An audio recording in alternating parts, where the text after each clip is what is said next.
विश्वास से रहित था। भगवान आ गए, भगवान आ गए दुर्योधन के सामने कि मित्र, हे भाई, तू देख, मैं पांडवों के लिए तेरे सामने आया हूं एक दूत बनके, एक शांति दूत बनके। तू मेरे कहने से 5 राज्य क्या 5 गांव पांडवों को दे दे। भगवान बार बार में कहते हैं, भाई तू मेरी बात मान ले, युद्ध नहीं होगा, युद्ध नहीं होगा। लेकिन दुर्योधन माना नहीं, बोले अरे छलिया, मैं तो तुझे जानता हूं, ऐसे कौन से अपराध है जो तूने ना किए हो? बतलाओ, भगवान ने ऐसे कौन से अपराध है जो ना किए हो? चोरी भगवान ने की। एक दिन मैं हंस रहा था गृह प्रवेश के पूजन में कि और कोई गालियों से राजी होता हो या ना होता हो, मेरे ठाकुर गालियों से भी राजी होते हैं। दुकौल चौरम नवनीत चौरम श्री राधिकाया हृदयस्य चौरम अनेक जन्मार्जित पाप चौरम चौराग्रगण्यम कृष्णम नमामि। तो दुर्योधन भी बोला, तू चोर है, कपड़ों की चोरी करता, मन की चोरी करता, माखन मिश्री की चोरी करता, और तो और ये साधु संत महात्मा बोलते हैं तू अनेक जन्मों की भी पापों की भी चोरी कर लेता है, तो तू चोर है। अरे तूने इतनी हत्याएं की, कंस के कितने सैनिकों को तुमने मारा, तुमने हत्याएं की, और तो और तुमने गोपियों के वस्त्रों का हरण किया। तो जो चोरी का और जारी का, जो चोरी का और जारी का लांछन सबसे बड़ा होता है।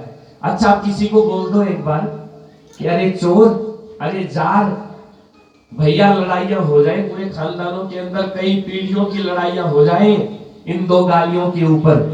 लेकिन भगवान कन्हैया चोर जार शिखामणि, गोपाल सहस्र नाम में एक नाम आता है कि भगवान श्री कृष्ण चोर जार शिखामणि है। चोर पुरुषों के भी राजा है, जार पुरुषों के भी राजा है। तो भगवान के प्रत्यक्ष रूप में सामने आने पर भी दुर्योधन पहचान नहीं पाया, दुर्योधन पहचान नहीं पाया। बोलिए कृष्ण कन्हैया लाल की जय। तो बिना श्रद्धा विश्वास के भगवान भी सामने आ जाए तो कोई समझ नहीं सकता है भगवान की प्रत्यक्षता को। तो नारद जी महाराज आ गए, श्रद्धा और विश्वास को धारण करने वाले। व्यास जी जब दुखी थे तब नारद जी महाराज ने आकर कहा कि हे महर्षि, आप चिंता ना करें, आप चिंता ना करें, जो आपके मन में दुविधा है, आप ठाकुर जी के आश्रित हो, ठाकुर जी के भरोसे बैठे हो, इसलिए आपके द्वारा जो ग्रंथ लिखना जाना था वह आप लिख पाओगे। कहा नारद जी ने कि आपने पहले 17 पुराण तो लिख दिए, 18वें पुराण आप लिखोगे, लेकिन आप शायद भूल रहे हो कि आपने उस 18वें पुराण की भूमिका, उस 18वें पुराण को लिखने की जो भूमिका थी, आपने पहले के पुराणों में लिख दी। तो देखिए, बच्चे का जन्म हुआ नहीं, नामकरण पहले हो जाए, बच्चे का जन्म नहीं हुआ और उसका नामकरण पहले हो जाए, ऐसी अटपटी बात शास्त्र में ही होती है। भागवत जी की रचना की नहीं, लेकिन भागवत जी का महत्व महात्म व्यास जी ने पहले ही लिख दिया। 2 पुराण ऐसे हैं जिसमें विशेष रूप से भागवत जी का महत्व लिखा है। एक तो है स्कंद पुराण, एक है पद्म पुराण।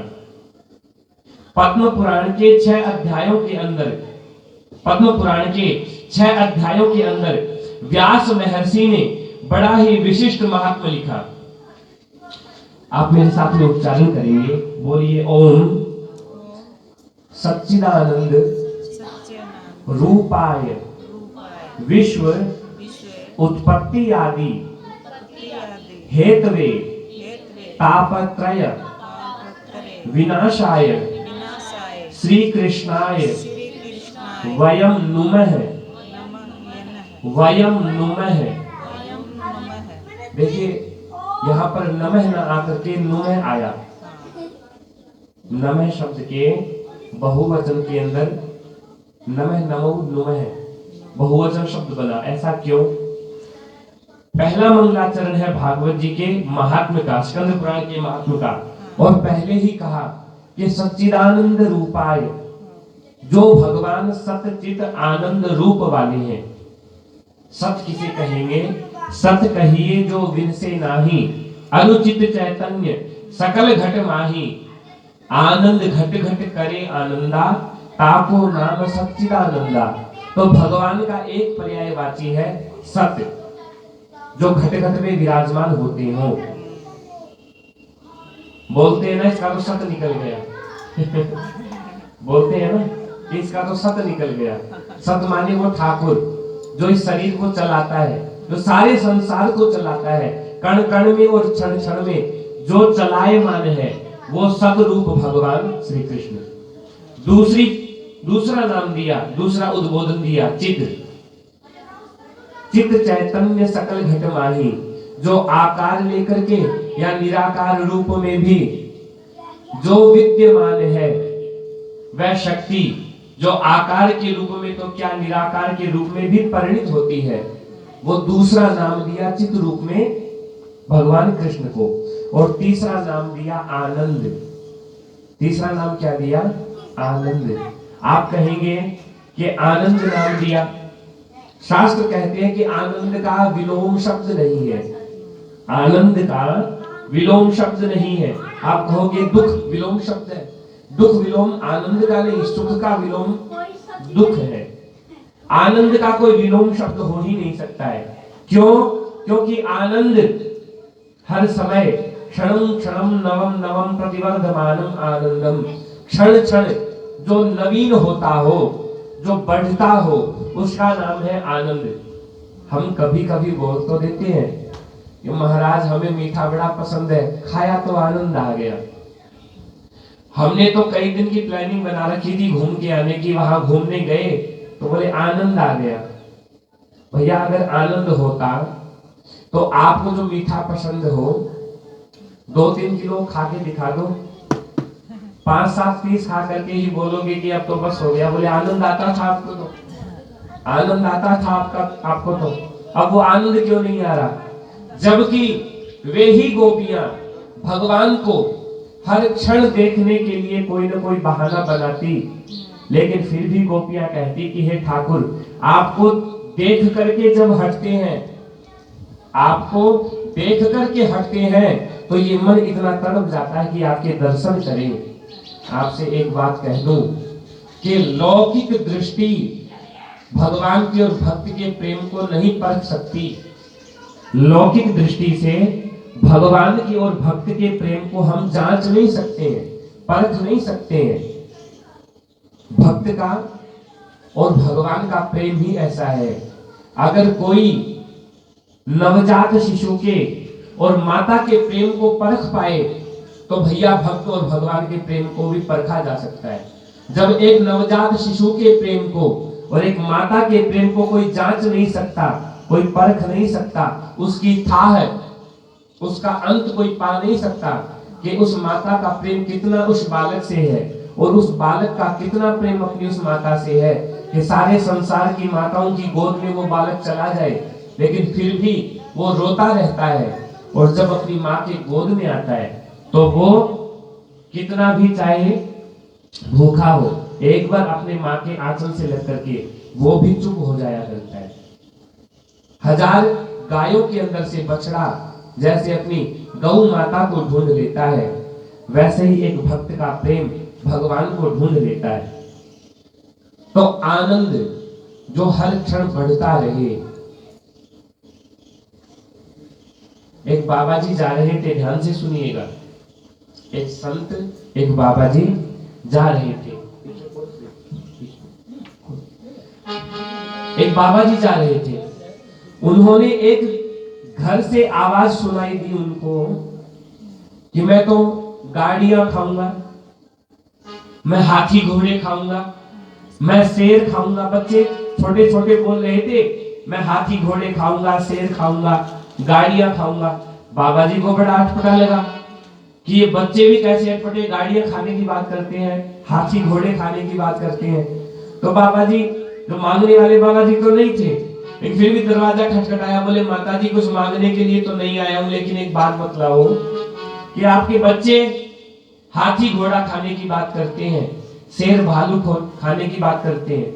माता जी को हंसी आ गई, बोले बाबा जी, महात्मा जी, ये कोई हाथी घोड़ा गाड़ी खाने की बात नहीं करते हैं। दिवाली के दिनों में जो चीनी के जो खिलौने बनते हैं, ये बच्चे उन खिलौनों को खाने की बात करते हैं। बात तो हंसी की थी कि वो भले ही चीनी के बने हुए खिलौनों को खाने की बात करते हैं, लेकिन वो ही भगवान श्री कृष्ण आनंद रूप में हर समय हर क्षण प्रत्येक जीवात्मा के पास रहते हैं। कभी आपने यदि नोट किया हो, गौर किया हो कि आपके सुबह उठते समय कई बार आपका मन बड़ा दुखी होता है बिना किसी बात के। आपने कभी गौर किया है? आप सुबह जब उठते हो तो कई बार बिना किसी बात के मन में दुख रहता है, उदासी सी रहती है। आप सोचोगे कि पता नहीं क्यों आज मन थोड़ा अटपटा सा हो रखा है, पता नहीं। और वैसे ही कई बार बिना किसी बात के सुबह नींद से आप जागते हो तो मन में एक प्रसन्नता रहती है। आप नहीं जानते क्या बात है, लेकिन फिर भी वो आनंद रहता है, वो खुशी रहती है। तो कभी आपको बिना किसी बात के भी कोई प्रसन्नता हो, आनंद का एक कण वही होता है।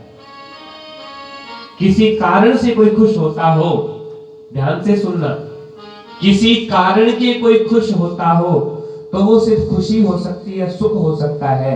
लेकिन बिना किसी कारण के भी अगर कोई मदमस्त है, कोई आनंद में है, कोई परवाह नहीं है, तो भैया आनंद का क्षण उसके जीवन में आ गया है।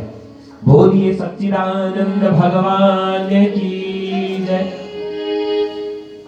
तो भगवान का नाम दिया सच्चिदानंद, रूपाय विश्वोत्पत्त्यादि हेतवे, ये सच्चिदानंद रूप वाले। यहां तक कि ये तीन नाम तो सिख संप्रदाय में भी गुरु नानक देव जी ने लिख दिए।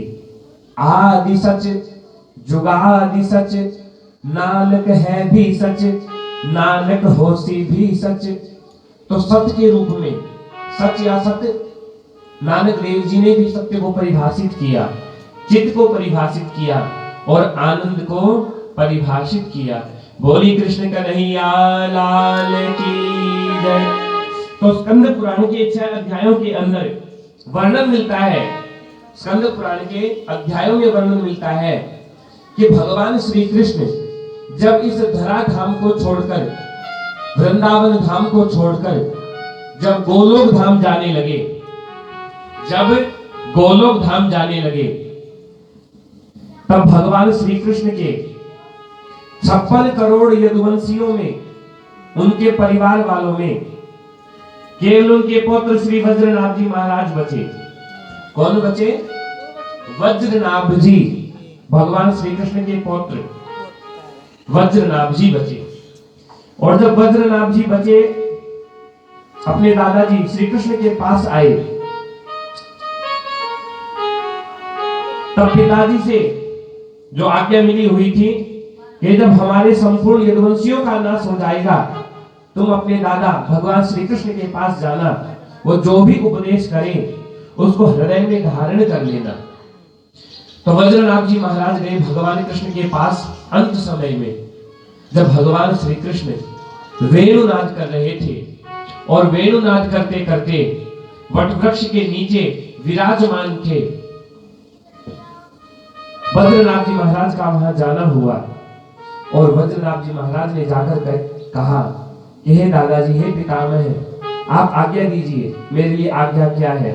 तो भगवान श्री कृष्ण ने कहा कि हे पुत्र, आप मथुरा चले जाओ, आज से कुछ दिनों के बाद में द्वारिकापुरी जल में, समुद्र के जल में डूब जाएगी और आप मथुरा में जाकर के पुनः ब्रजमंडल का उत्थान करना, पुनः वृंदावन को प्रकट करना, क्योंकि मेरे वियोग में संपूर्ण वृंदावन धाम, उस वृंदावन धाम में रहने वाले संपूर्ण जीव, पशु पक्षी, गोप गोपियां मेरे विरह में, मेरे जाने के दुख में अपने शरीर के साथ में ही मेरे धाम में चली जाएंगी।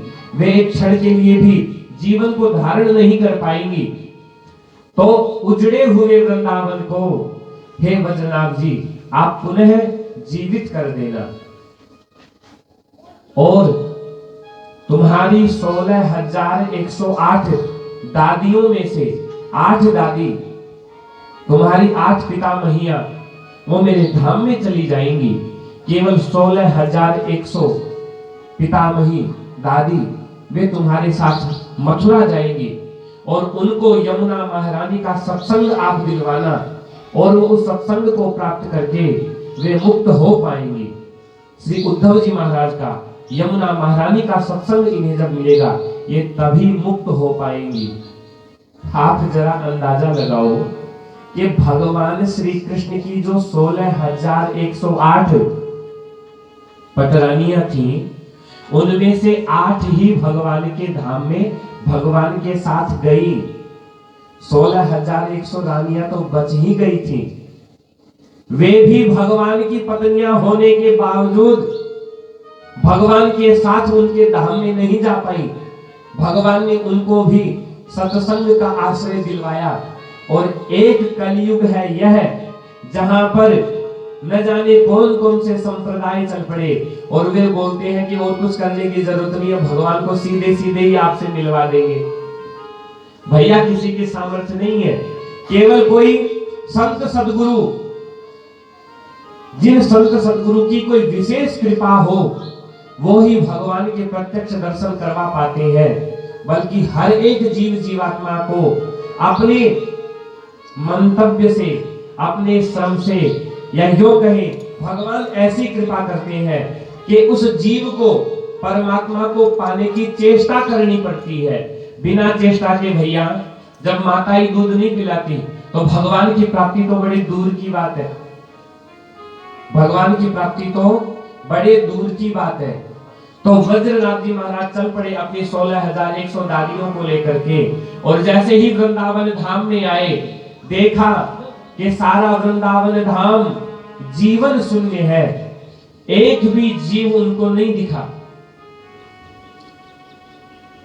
उन्होंने प्रार्थना की, प्रभु कोई तो ऐसा मार्ग बतलाओ जिससे आगे का मार्ग प्रशस्त हो कि मैं वृंदावन धाम को फिर से प्राणियों से युक्त, जीवन से युक्त कैसे कर पाऊंगा।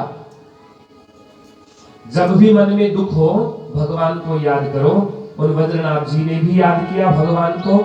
एक कुटिया में से आवाज आई किसी संत की, उस कुटिया में गए, संत के दर्शन नहीं हुए, लेकिन भगवान का कीर्तन करने लग गए, भगवान का नाम स्मरण करने लग गए, और नाम स्मरण किया तो एक संत का दर्शन हुआ। देखिए भगवान का नाम स्मरण, भगवान के नामों को गुनगुनाना, भगवान के नामों में बुद्धि को लगाना। भज सेवायाम भजन, एक शब्द है भजन। भजन का मतलब नहीं है कि केवल संगीत के साथ में हम गुनगुनाएं। भजन का असली अर्थ है सेवा। भजन का अर्थ क्या है? सेवा। आप जो अभी भोजन बना के आई हो ना, और अपने सास को, ससुर जी को, आए हुए अतिथि को जो भोजन करवाया है, वो भोजन करवाना भी आपका भजन बन गया।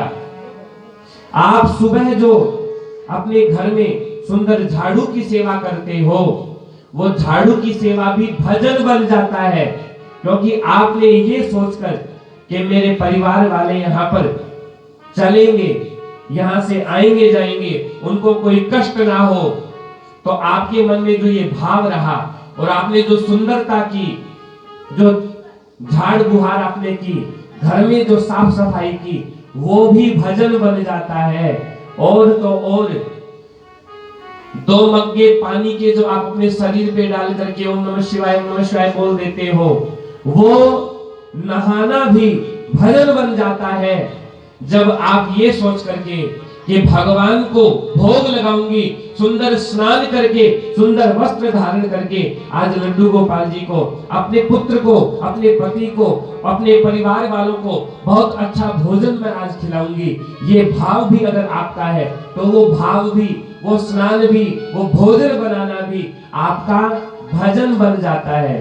तो इस बहम में मत रहना कि महाराज हम तो कुछ जानते नहीं है, घर गृहस्थी में फंसे हुए हैं, अब जाकर के वृंदावन मथुरा आदि में भजन कहां से करें। तो भैया सबसे बड़ा धर्म है गृहस्थ धर्म। कौन सा? गृहस्थ धर्म।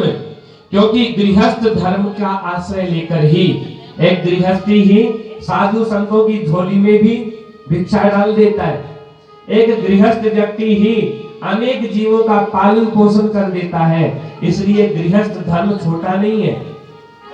एक भी जगह है, आपको बड़ी अटपटी बात बताता हूं, ध्यान से सुनना, आप ध्यान से सुनिएगा। ये बात आप चूक गए तो 1 लाख रुपए का घाटा हो जाएगा। कितने का घाटा हो जाएगा? 1 लाख रुपए का घाटा हो जाएगा। सुनना,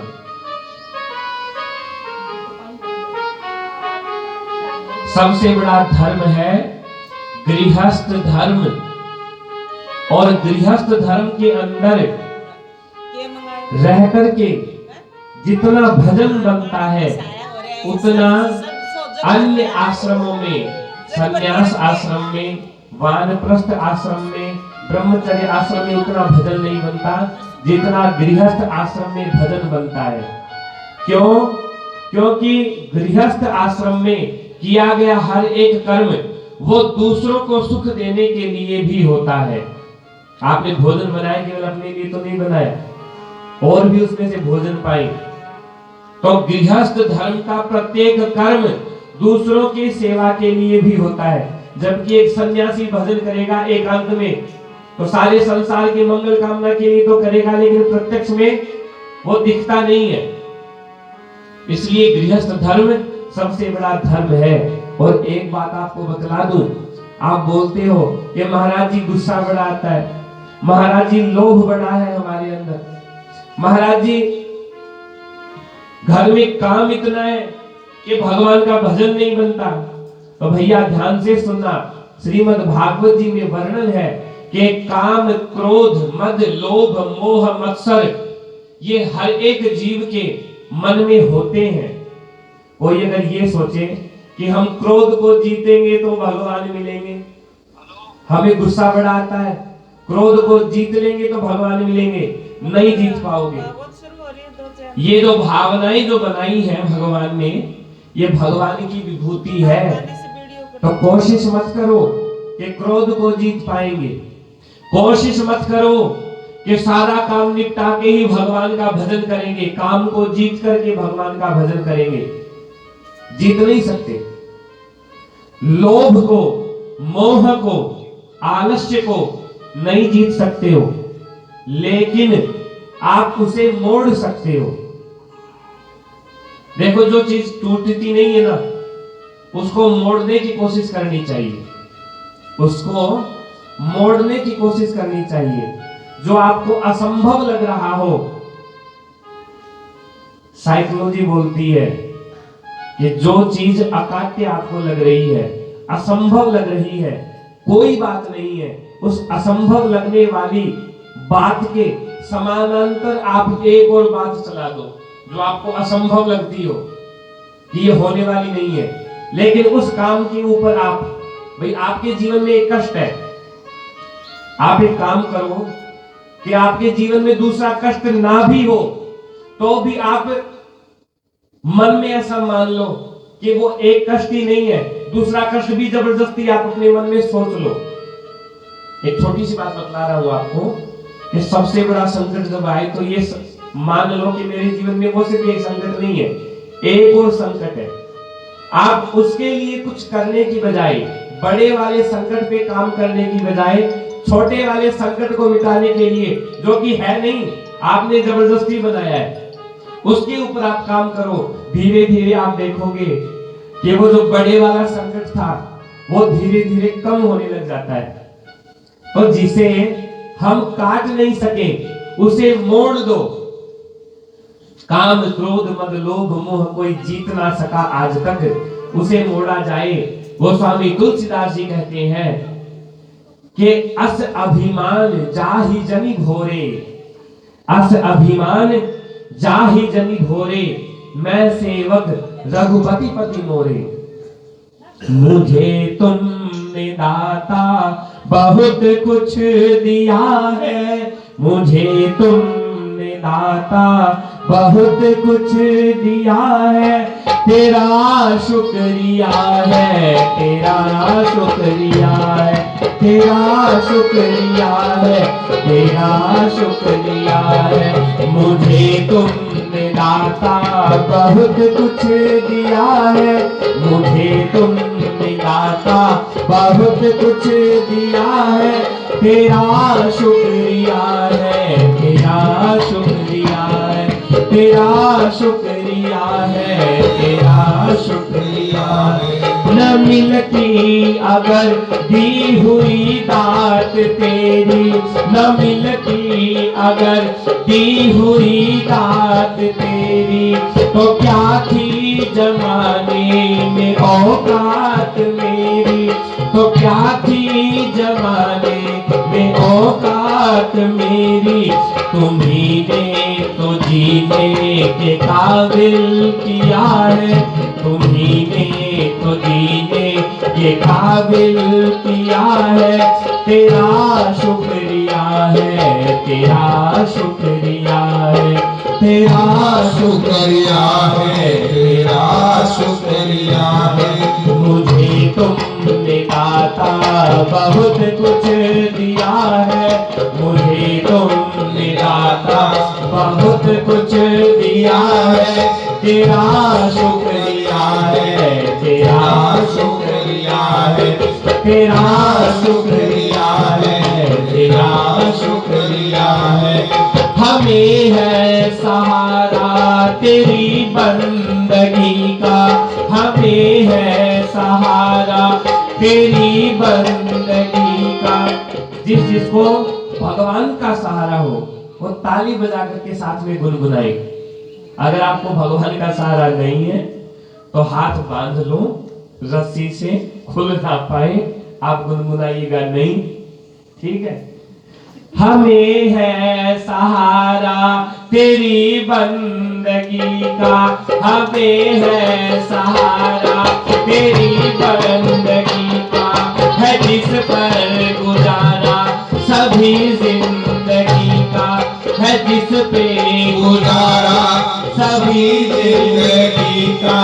मिला मुझको जो कुछ तुम्ही से मिला है, मिला मुझको जो कुछ तुम्ही से मिला है, तेरा शुक्रिया है, तेरा शुक्रिया है, तेरा शुक्रिया है, तेरा शुक्रिया